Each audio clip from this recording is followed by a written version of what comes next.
Welcome back to Focus Today, and always an honor to have with us our good friend Dr. Marshall Foster. He is a president of the World History Institute, and he does great tours across Europe and on the eastern part of the United States. In fact, our own Steve Johnson went with him this past year, and we're now turning that into a significant series about Christian history of the United States, and so we look forward to airing that very soon. A couple things I wanted to talk to Dr. Foster about today. First of all, the Supreme Court, and then secondly, the whole immigration issue. But Marshall, good to see you, bud. How are you? Good to see you, Perry. How's Peggy? Everybody's fine out here. We're just, enjoying Groundhog's Day. Yes, winter is continuing. I got it. All right. Well, Judge Neil Gorsuch is President Trump's nominee to the Supreme Court. He seems to be a very thorough judge in making decisions as it relates to the Constitution. What do you think of the nominee, and can you give us a little background about the Supreme Court? Well, I think he is going to be an excellent nominee. He's going to be perhaps even better than the man that he's replacing, because the great Chief Justice was in his 70s and was about ready to go out anyway. And so this enables us to have a man in there for 30 years who is a constitutionalist. And what we mean by that is someone who actually interprets the Constitution the way it was interpreted by the Founding Fathers.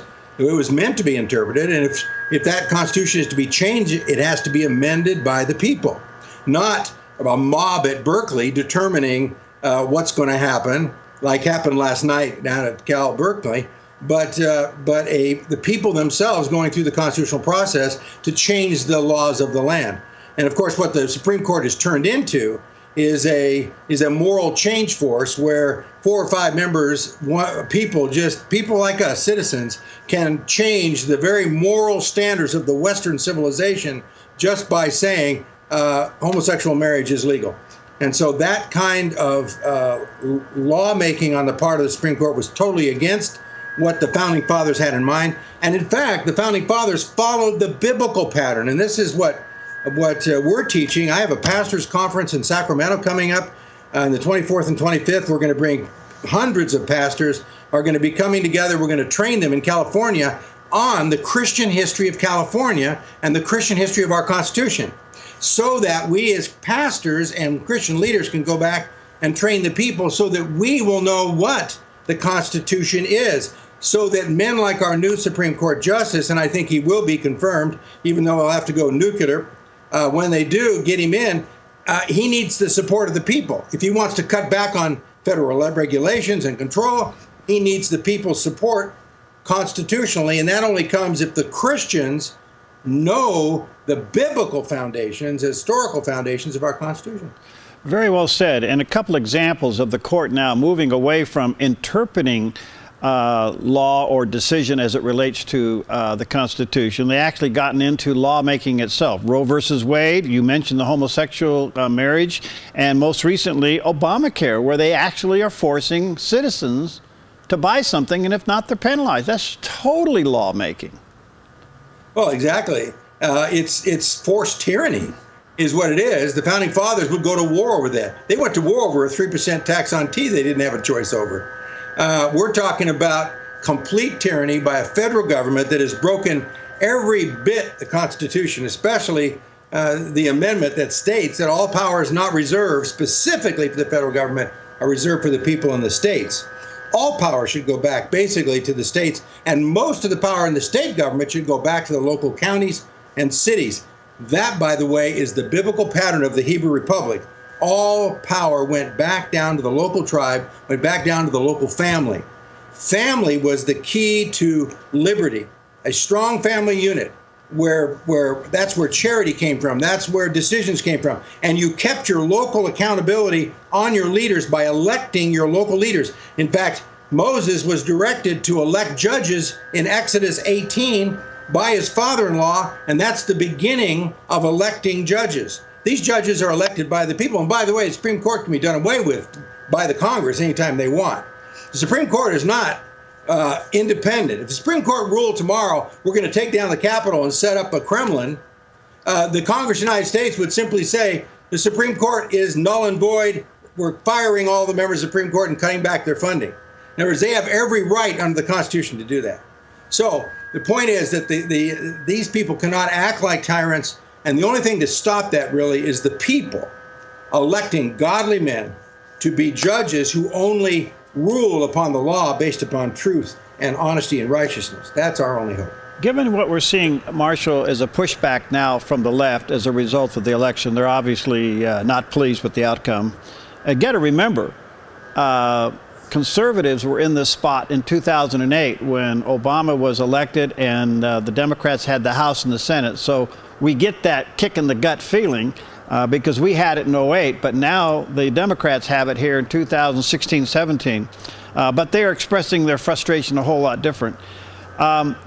It would appear to me that the president is going to have to say to the majority leader in the Senate, Mitch McConnell, use the nuclear option or you'll never get this guy in time to make decisions in March. Well, absolutely. And there's some big decisions coming up in the court that could affect us down line for decades. And so, yes, we definitely need to get him in there at the end of March at the latest. To do so, you're going to have to use the nuclear option. And I think it's right for the president to say use it, and he's giving that recommendation. I would say to Senator McConnell that he should just let him know right off the bat. You're either going to play ball, you're going to be a part of the process here, or we're going to do it as of now. This man is going to be confirmed. So, get your argument out for a few weeks. Let's look at it, but after that, it's over. So don't let them think that they can push this on till April or May. And we, the people, can't let them do that because they are doing that specifically because they know there's some important cases coming up before the Supreme Court, which once they come down against us may take generations to get back. Well, one of those decisions is President Obama's enforcement of transgender bathrooms in public schools. And so, I mean, isn't that lawmaking? Isn't that policy making? That's not law interpretation? Well, absolutely. And this comes down to the totalitarian power of the teachers' unions in the public schools. And that power has taken over the Democratic Party, and they have to vote the way the unions want them to vote. And so that's why there's really all this pushback. It's almost to the point of a intellectual civil war that's going on not only in the public schools but also in the universities. You see what's happening in universities with the shutting down of any kind of free speech, any kind of allowing any conservative thought at all is being broken up. And I think that would be fine. I think we should just cut back all federal funding to universities anyway. But a good start there would be to say, listen, if you don't have equal rights for all, then why should we give you money? Good thought. Well, apparently the president has sent that message to Berkeley over the last 10 hours. That's right. Marshall, as you know this as a historian, the struggle between our founding fathers of the Constitution, adding the Bill of Rights, and then the conclusion to that was the Supreme Court to ensure liberty and freedom and against tyranny. How far have we drifted from that? Well, we've drifted very, very far from it. As I said in the beginning, in fact, my journal this month is entitled The Forgotten Source of Our Constitution. And I recommend that your listeners just go online and they can read it, or they can get on my journal every month. We deal with these issues. And this month, we're dealing specifically with the Constitution and its foundations. And what I do is I document the fact the only reason we have a Constitution is because a pastor who was the former president of Harvard University, Samuel Langdon, was at the convention for the 9th state. This never would have been a Constitution had not New Hampshire voted for it. And the reason that New Hampshire voted for the Constitution and not against it is because of Samuel Langdon, who came in and gave this rousing 20-page handout defending the Constitution on the basis of its biblical foundations.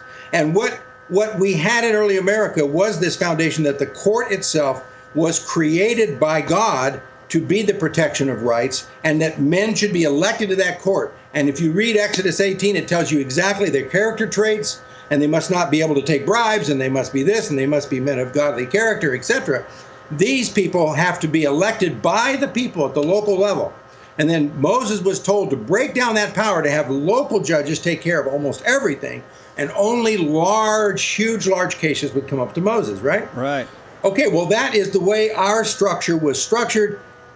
New Hampshire heard the call that day and realized that this was important, the whole future of human race. For 5,000 years, men had lived in tyranny. There had been no constitution like this since 1400 BC, when Moses put it in effect. So no other nation had ever had this. We had it. It was based upon the Bible. Why would we give it up? And I think that as Christians in America, we so easily give up our constitutional liberties because we think it's a secular issue.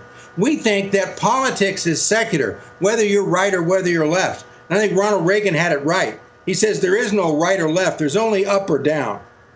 There's up, doing it the right way, or it's down into totalitarianism. He called it the ant heap of totalitarianism. So it's not a matter of our choice of which political party. It's going back and looking at the scriptures, looking at truth, righteousness, and developing a form of government based upon that. Our form of government rests all the power in the people. It also rests the responsibility in the people. Right. So that means that every Christian who's listening today is going to be held accountable before God for the decisions he makes on the representatives he chooses. And think about the 58 million aborted babies we have today because Christians weren't making the right choices in electing presidents and congressmen and Supreme Court justices in 1973. Wow, very well said. Let me take a quick break here. Hey, Marshall, people can get your journal by what? Going to World History Institute? WorldHistoryInstitute.com or .org, and just sign up there. You can see all of our journals, the history of them for 10 years, and the whole strategy. By the way, we're having a fall tour going to the Bible Museum, the greatest Bible museum in the world. We're going to be there for a special tour. It's going to be at the grand opening, and so they can look up and find out about that tour and the tour of Washington, D.C. this fall in October. Oh, that's wonderful. All right, we'll take a quick break. We'll be right back with Dr. Marshall Foster, president of the World History Institute. I'm Paulina Leiser, producer of Focus Today. Thank you for watching this video, and make sure to check our other videos at theDove.us. Welcome back to Focus Today, and it's always a delight to have with us our good friend Dr. Marshall Foster. He's the president of the World History Institute, and you can go to the worldhistoryinstitute.org.com and check out a lot of his writings and sign up for his journals. They are terrific. He'll send them out to you. He's a faith-based organization. If you feel led, please support him. And you may want to check out what he's announcing now to be a great time in Washington, D.C. this fall with the opening of the Bible Museum, which, by the way, Marshall, is just around the corner from the new offices of the National Religious Broadcasters, which has moved to Capitol Hill. And from what I understand, this museum is spectacular. I went through it 2 weeks ago.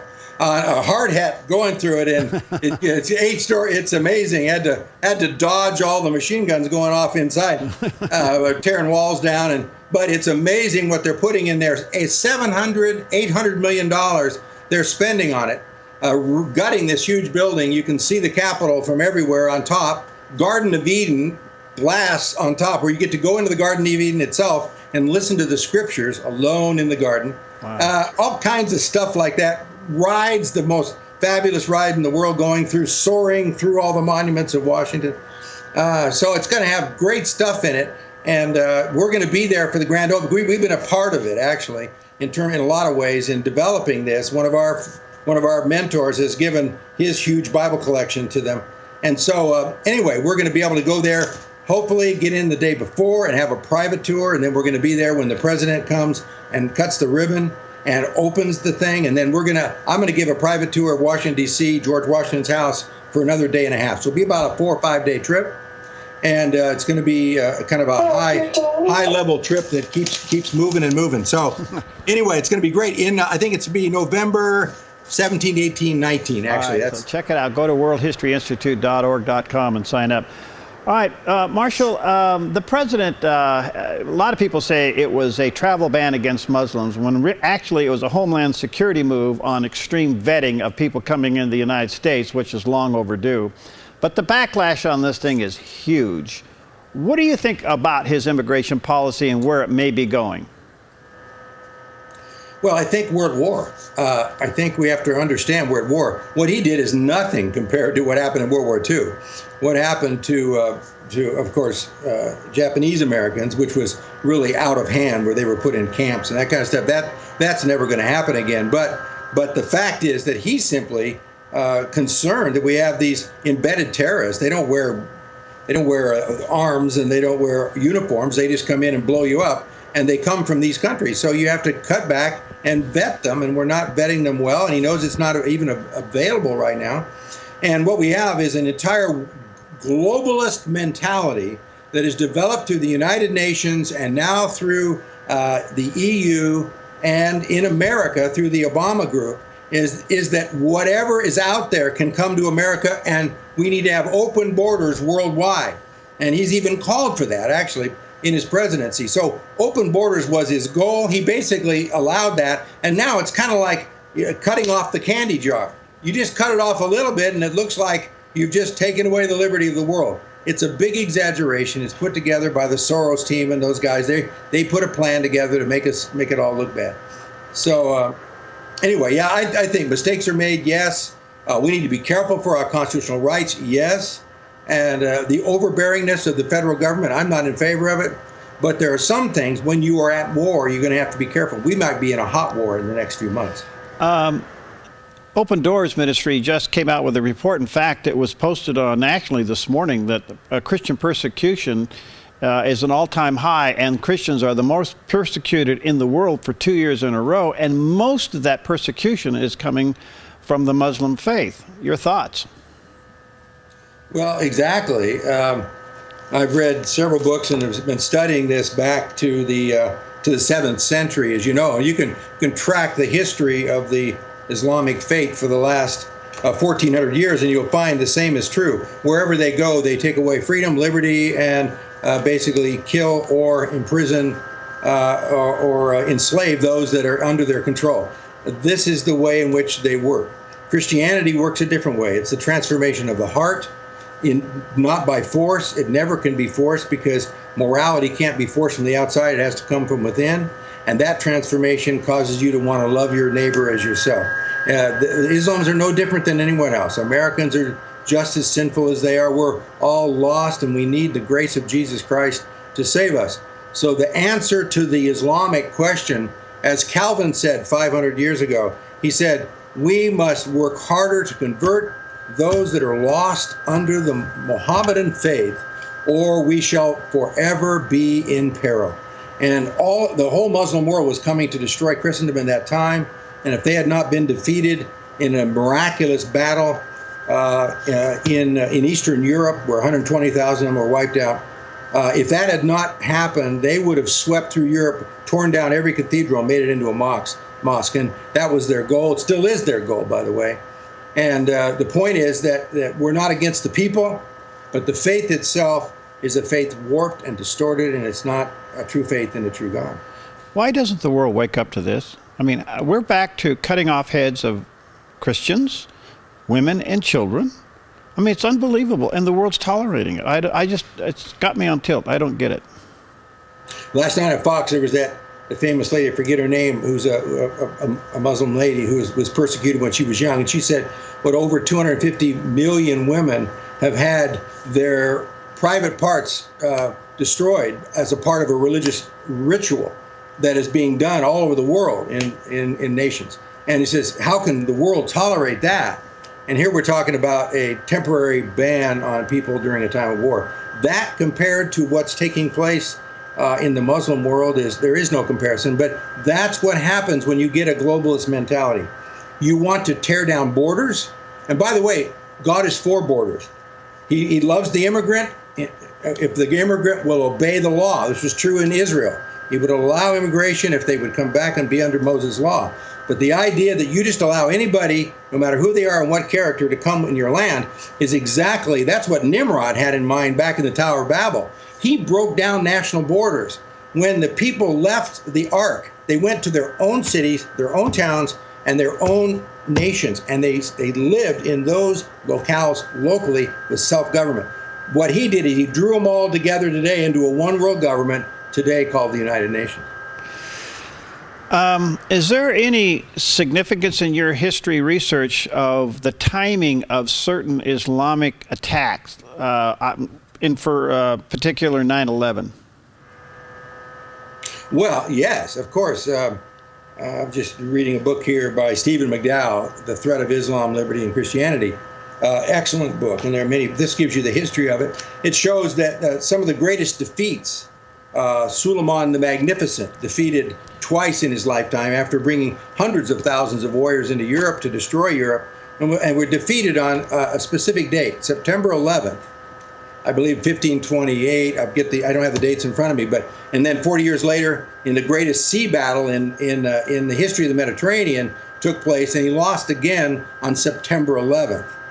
And I believe it was the Battle of Malta that took place, and was the Battle of Malta right off of Italy. We're going to take the Rome and the Holy See, and they came in and were defeated by 700 warriors who were called the Knights of Malta, defeated like 50 or 100,000 Muslims off ships. The result was that he had to retreat, and that happened on September 11th. So September 11th was a very infamous date, and they picked that date, and they attacked us for that reason. It looks like this president has invited Prime Minister Benjamin Netanyahu to the White House. Looks like he'll go through the front door this time, and he will be greeted. There seems to be a strong support of Israel, while at the same time he's calling for a doing away of the Iran trade deal. Where do you think this is going? And in the midst of all of that, by the way, as you know, we could be moving our embassy from Tel Aviv to Jerusalem. Well, I think we should. That's where the Israelis say that's where they want it.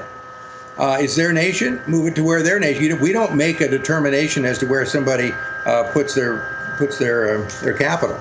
Their capital has been their capital since at least 1000 BC. Actually, before that, and so it's been a long time. Jerusalem has been the place where Judaism thrived long before the Muslim faith was ever created in 625 AD, when they came in and raped and pillaged Jerusalem. So there's no way that you can say this is not their land, and these people are a constitutional republic. They have a choice to do what they want to do.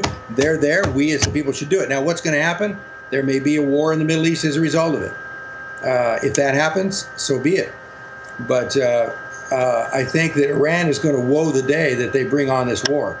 And they've been shooting off all kinds of missiles yesterday. Iran is playing like they're going to, if you break this deal, we're going to go do what we're going to do. I don't want to go to war. I don't think, doing these little side wars that we've done and the way we've done them, I think is wrong.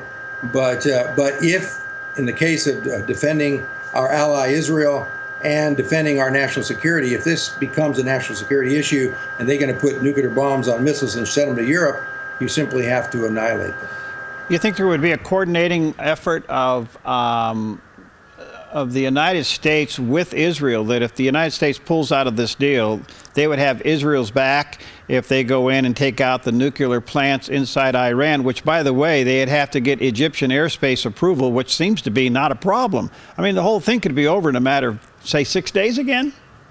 Yeah. I think, they say, oh, it's buried in mountains, you can never get there. Well, it might be buried in mountains, but if you bury the entrance, all the entrances under 500 tons of rock, it's going to take them a while to dig it out. So I think, again, I'm not in favor of war, but if it comes to that, don't worry about our Israeli friends are not impotent when it comes to warfare. They know what to do. And I think as long as we have legitimate reasons, and there are biblical reasons to go to war, and there are non-biblical reasons. But if we follow the biblical pattern of the just war theory, and we are attacked they're planning to attack us, then you have to, like if an enemy is outside and Attila the Hun is gathered outside of your gates, you don't wait around and say, well, is Attila our friend or not? No. Marshall, I've got less than a minute, but I want to ask you a quick question. The largest turnout by evangelicals in this last election cycle, and now that Trump is in, a lot of them have decided, well, I'm just going to go back to my life. We can't do it, Perry. This is our opportunity. Yeah. Let me say it. This is our time, and And we need to pray for our states. And we need to believe God now in this new age of optimism for Oregon and for California to come back to its historic constitutional and biblical sensibilities. Why not now this be a time for the church to realize that it's our responsibility, not Donald Trump's, to save the country? One man can't do it. One man was not meant to do it. But we can now go back to our constitutional and biblical roots, and let's go back and retrain the church. That's why I'm meeting with those men in Sacramento. And the plan is to bring then thousands of pastors and train them all over California so the Christian church rises up to do the right thing and to see that we stay a constitutional republic, not break into Mexifornia. Thank you, brother. Good to see you. Let me say to our viewers and listeners, you can check out Marshall Foster's journals. They're just powerful. Every one of them. Get the recent one. Go to worldhistoryinstitute.org or .com. Sign up for him. Support his ministry. He is faith-based, and who knows? Maybe you want to go to Sacramento, or a group of you want to bring him back up to Oregon. Good to see you, pal. Best to you. Thank you, brother. God bless. All right. We'll see you next time on Focus Today.